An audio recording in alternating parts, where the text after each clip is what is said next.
Welcome to Biography Break, where each week you will be introduced to a new picture biography of a person you should know, read by somebody you do know.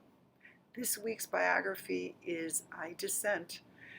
Ruth Bader Ginsburg Makes Her Mark by Debbie Levy. I Dissent, Ruth Bader Ginsburg Makes Her Mark by Debbie Levy, illustrations by Elizabeth Badley.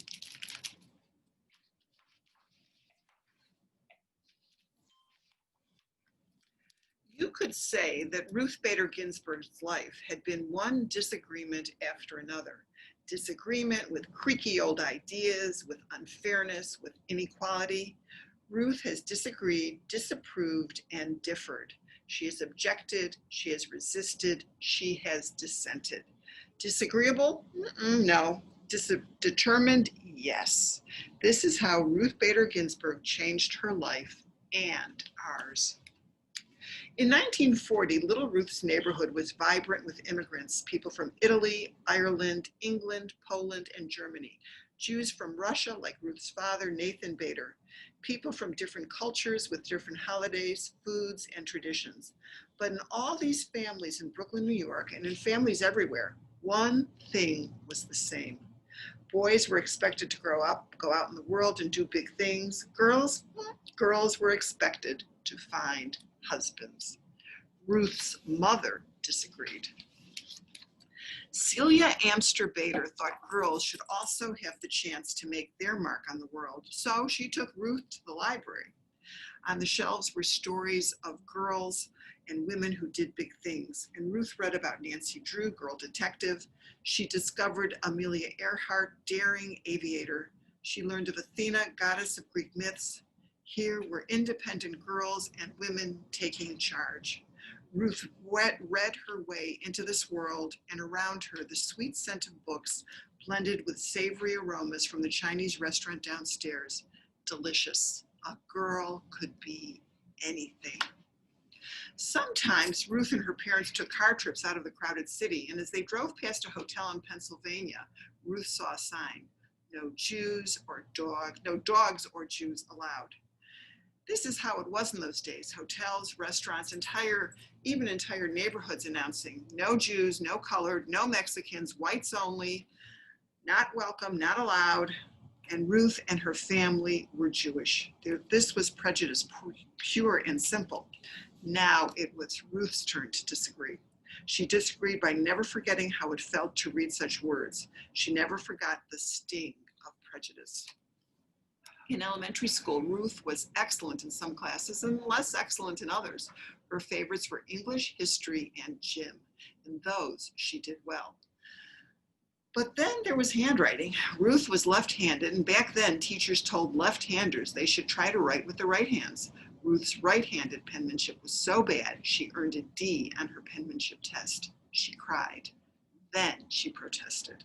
Ruth protested by writing with her left hand from that day forward, and it turned out she had quite nice handwriting. Ruth also had a little problem with sewing and cooking. These were her least favorite classes, but girls had to take them. Boys took shop, where they worked with saws and other tools. Ruth objected. She wanted to take shop. She wanted to handle a saw. She didn't get what she wanted. It may have been unfair to girls and to boys, but Ruth was learning that sometimes life was like that. Ruth loved music. She especially loved opera, and in music class, she lifted her voice in song. And this time, it was Ruth's music teacher who objected gently. Ruth simply could not carry a tune. The teacher asked Ruth not to sing out loud in the chorus. Ruth kept on singing. In the shower and in her dreams, she continued to adore opera too. By the time Ruth was in high school, friends and teachers knew her as an outstanding student, baton twirler, cello player, and newspaper editor. As graduation approached, Ruth was chosen to make a speech at the ceremony, but she'd been keeping a big secret. Her mother was terribly sick. The day before graduation, Celia Bader died. There was no disagreeing with this.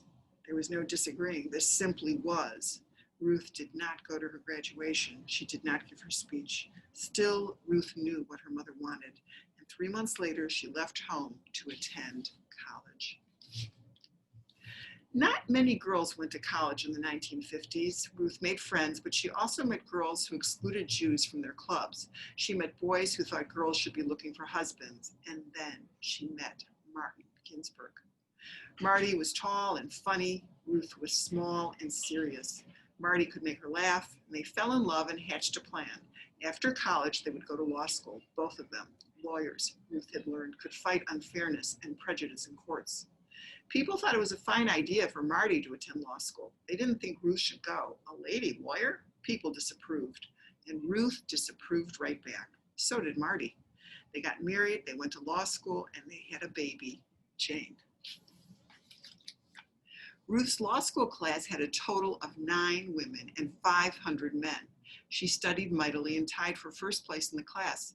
And yet at graduation time, no one would hire this brilliant new lawyer. Why not? She was a woman. Men didn't want to work with a woman. She was a mother. Men thought a mother wouldn't pay attention to work, and she was Jewish. Many people were still prejudiced. 3 strikes against her, but Ruth was not out. She persisted and persisted. Finally, a judge hired her, and she worked like mad for him. And after that, one law school hired her, and then another, and Ruth became one of the few female law professors in the whole country. And she did it with a new baby at home, James.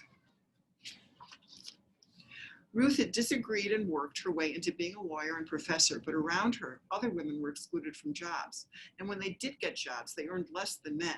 They were kept out of important roles in courts and government. And to make matters worse, the Supreme Court of the United States, the highest court in the land, approved all this.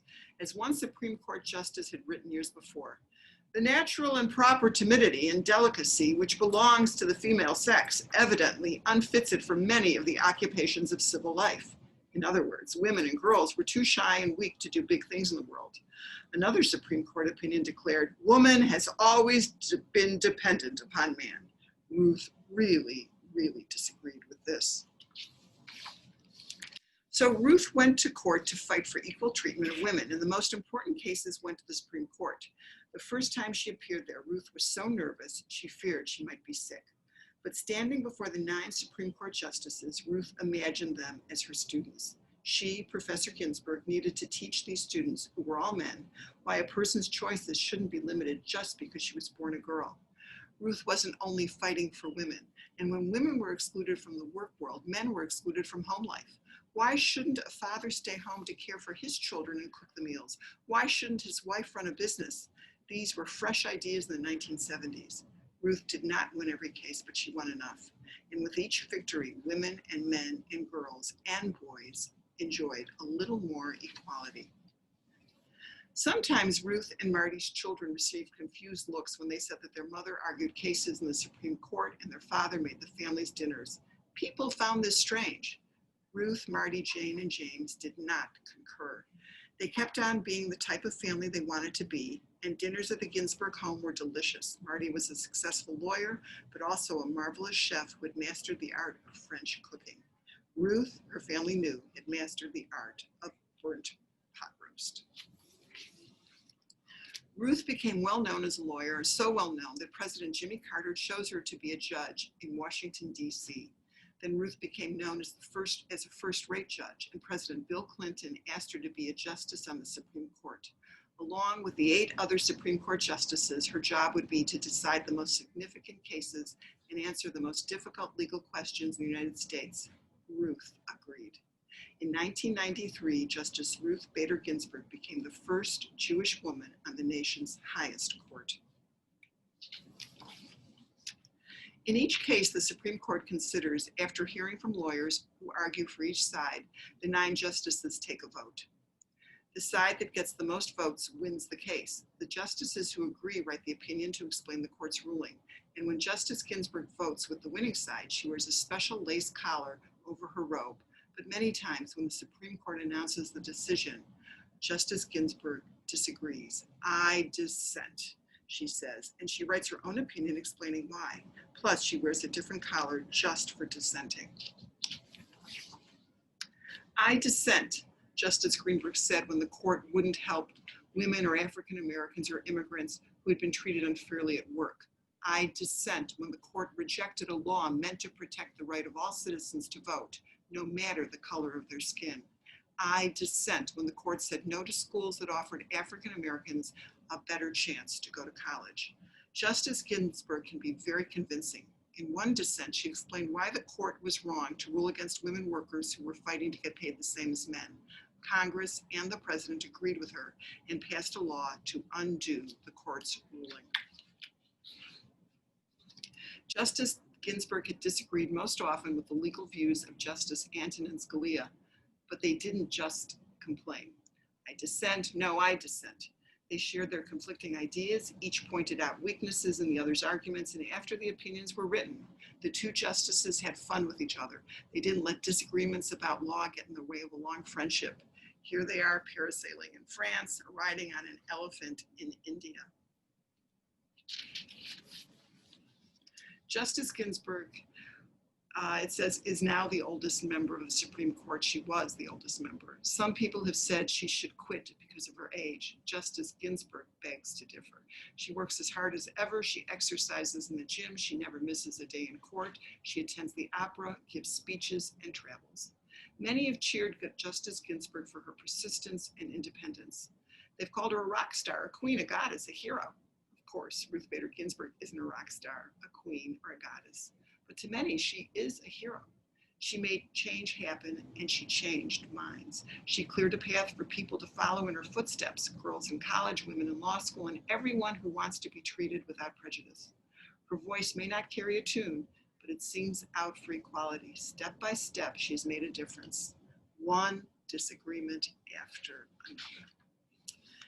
And that is the really wonderful picture book biography, I Dissent.